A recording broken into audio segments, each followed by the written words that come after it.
Prof, inyo na po bang nabasa yung inilabas po kahapon? Mainit-init pa, Memorandum Circular number 3 Opo, ng Office yes of the po, Sir Ombudsman. Ted.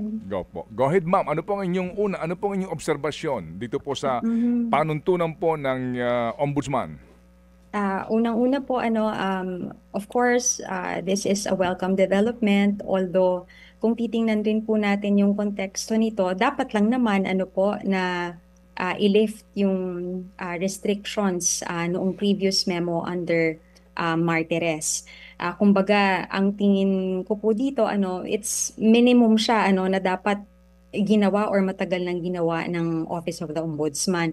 At first glance, mahaba po, Sir Ted, yung kanilang memo at marami pong requirements. Sa palagay ko po, malaking bagay na natanggal yung requirement na kailangan mong hingin ang permission noong nag-file ng SALN bago mo makuha yung SALN niya. Pero yung memo ngayon, I think may mga ilang provisions na baka dapat i-revisit nila kasi dapat routine po ito, dapat hindi mahirap kunin yung SALN. Mga kapatid, brothers and sisters, saan ka pa? Dito na tayo sa totoo.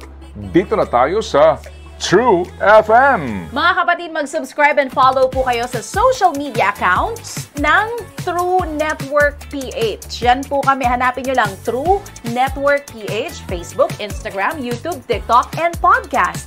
Mapa Apple or Spotify man yan, mahahanap nyo kami. Lahat ng mga napapanood at napapakinggan nyo po sa programa, nasa social media accounts namin yan. So, paano mga kapatid? See you sa social media!